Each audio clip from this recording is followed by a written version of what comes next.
Stat of the day is always brought to you by Panini America, the official trading cards of the Dan Patrick Show.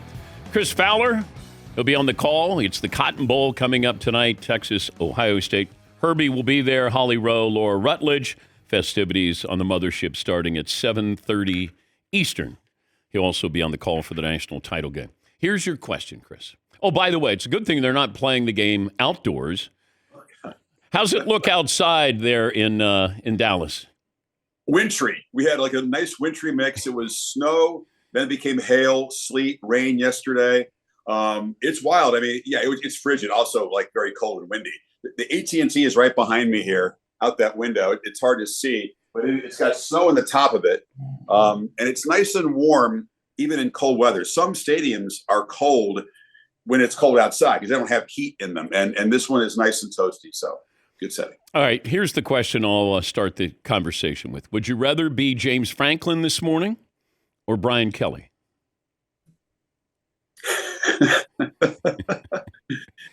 Oh, man, I got to pick? Yeah. I mean, I think James Franklin's team, it was a good run. I mean, it's a heartbreaking way to lose the game. Some of those plays that decide it will haunt probably him and his team for a while. But I think there's a lot to be proud of what Penn State did and battle to the end. And I don't think that they have anything to really be embarrassed about it at Penn State. If you're James Franklin, certainly, I think you've answered some questions. Some remain, but I think it was a really good year for Penn State. But when we talk about James Franklin, it's about his record against top 10 teams. I mean, that's really what his resume seems to be about. Is that fair? Is it? Oh. Well, it's whatever the media decides it's about. I mean, that's part of it. When you're a program at Penn State, you are expected to compete with and beat the best your share of the time. Most of those losses are to Ohio State. And I was wondering if that was going to be the narrative. Penn State won last night. Ohio State wins tonight. Another rematch in an all Big Ten game and a series that obviously Ohio State's dominating. And I called the last time Penn State beat them. It was a blocked field goal run back by Grant Haley on a whiteout night. It's been since then. Wow. So we're not going to get that narrative. And I think that's okay because I don't know how much national belief there would be that Penn State could get over the hump against the Red Hot Buckeyes team if that's what it happened. So we don't have that narrative. But again, yeah, he's going to have to get better. They get to beat Ohio State once in a while, but I don't think that's sorely lacking. I got to be honest with you. I just don't. You want to look at Ohio State against SEC teams who are ranked in the top 5. I spin this back because Buckeye fans know that James Franklin stat. I say, okay, well, if that's relevant, is it relevant that Ohio State's 1-7-1 all time against SEC top 5 teams, which Texas is? No, I don't think so at all. So you can spin stats any way you want. I mean, would he have won the game? Yes. Could they have? Should they have? Maybe. But I don't think that's on James Franklin for sure. Do you ever have announcer envy when you're watching a game? Of course. Yeah. Of course I do. Yeah, all the time, man. I mean, I would not have minded calling the Orange Bowl. I live in Miami, for one thing. It is not wintry in Miami. I really had high expectations for that game last night. That unfolded. I don't know who's going to win, but I was at Notre Dame practice this week. I saw the Irish.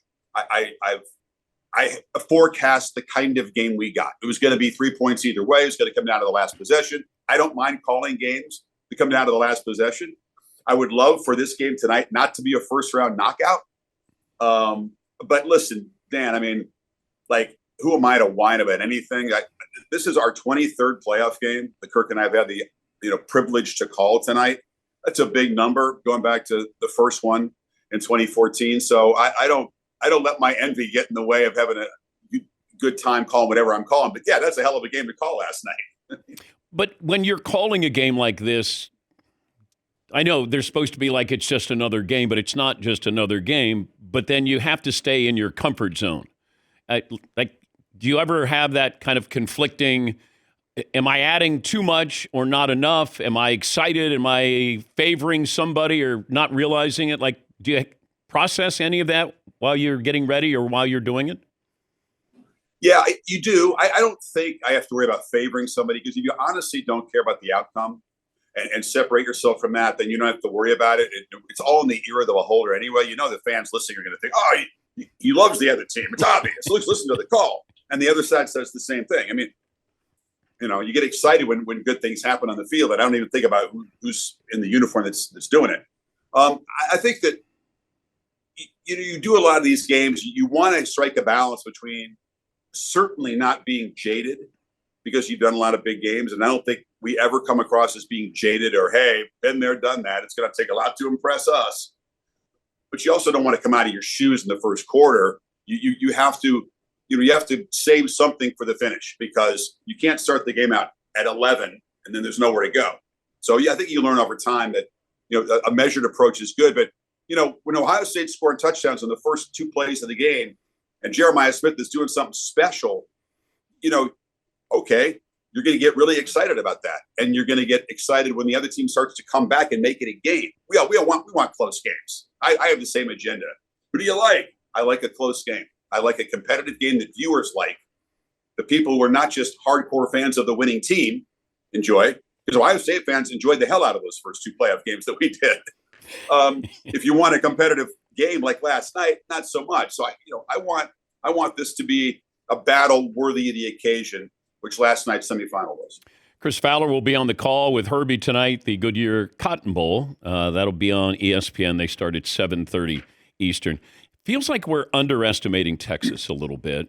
And I don't know if it's a home field advantage. Ohio State travels well. I don't know what kind of sense you'll get of this is a home-ish game for Texas.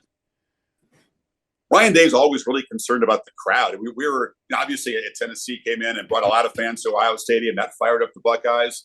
It felt like the Roman Coliseum or something, and the visitors brought a lot of people. And Ohio State responded in that way. At the Rose Bowl, he's going, what do you think? Is it 60-40? I don't know what the crowd is. There's a lot of green. There's a lot of scarlet. I mean, tonight there's going to be a lot of burnt orange in there. I don't think it's going to decide the game. But I do think, there's an advantage to playing Texas in Texas. If you're the Longhorns, they haven't had great success in this building, to be honest with you. They haven't played a Cotton Bowl game in 20 years. They played a Big 12 championship game in here. But Ohio State historically has actually done better in this building than Texas has. Doesn't mean a lot when they're on the same field, but Texas, you said underestimated. It's interesting because I think we've been overestimating the potential of this team, waiting for the pieces to come together, waiting for Texas to play a complete 60-minute game in all 3 phases, which they have not really come close to doing, if we're being honest. They played great football for like 30 minutes. They have a terrible record after halftime in these games. Sarkisian, he just has to address it. So they have to weather the start against Ohio State, as everybody does. They're a good starting team. Texas starts well. Their defense is the best in the country in the first quarter at limiting plays and limiting points. So Ohio State will have to try to change that. But Texas, Dan, they haven't scored a third quarter touchdown in like 6 games. They haven't outscored an opponent in the second half since they beat Oklahoma in the Red River game here in Dallas. That's a long time. That's a shocking stat for a really good team that's won 13 games. I go back to, the fact that we extended the playoffs to 12 teams. When Ryan Day lost to Michigan, I wonder if there was a 14 playoff, would Ryan Day have kept his job? Yeah, I think he would have, but I think it would have been a really long, miserable offseason in Columbus without the chance to redeem yourself. But we do have a 12-team playoff, so I think you have to filter it in. I know Ohio State fans, I've done some shows, and they'll still never forget that game. And some people would still rather beat Michigan than win a championship, which is lunacy to me. It makes no sense. You have to change your thinking in this 12-team bracket era. And the fact was the opportunity was there for them. And they're halfway there. They got a long way to go. Because if they don't win tonight, then people will remember the Michigan loss because they didn't win a Big Ten, they didn't beat Michigan, and they didn't win a national championship. So their 3 goals are 0 for 3. There's a lot on the line for Ohio State, and they responded really well to that urgency so far. So we'll see if they can keep doing it. Handicap the format for the playoffs. Let's say next year you have total autonomy. What tweaks, changes do you make? I think there's tweaks that need to be made to the regular season leading into the playoff. I think eventually the conference championship games don't really have a place in this, especially in conferences like the Big Ten and the SEC. Both teams are going to make it every year. It's an extra layer of games. If you really care about workload and wear and tear, then you have to look at that. I mean, these teams have been preparing for this 16, 17 game season from the start. And the smart programs were doing that. The ones that had the resources and the roster to do that. Texas did it. Ohio State did it very intentionally. cranking back the tempo, not playing at hyper speed, playing 150 less plays in the regular season to save their players for this. It's worked really well. Yeah. But going forward, I think if you took the conference championship games out of it, that would help a little bit. I think that you need to do away with the buys for the 4 highest ranked conference winners. I think that's a pretty popular opinion. You see Arizona State, Boise State, they didn't play badly. I just don't think that you deserve a top 4 seed by winning a conference. I think you should get in the bracket. I'm all for inclusivity. Maybe even give an extra, maybe make the American Conference get an automatic bid, but don't seed them based on that. Go 1 through 12, play it out. Like they do in college basketball. You don't get an automatic seeding for winning a conference. Yeah. I'm going to script this for you. Texas is down by 4 late, and Arch Manning comes in.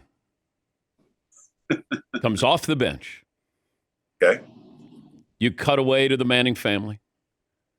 It's hard. They're hard to find. They hide really well. Cooper's hard to find in there. We'll find them though. Well, we don't care about Cooper. We care about Arch and Peyton and Eli. And then whatever happens from there, they have the ball, they're down 4, and here comes Arch Manning, savior.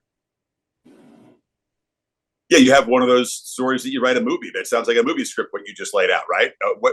It'd be more movie-like if he wins the game and the legend is born. There's a reason why Ewers is playing the game, though. And I think, if that happens, if Quinn Ewers got hurt, that would be tough. He is an Ohio State recruit. We know that. He spent a year there.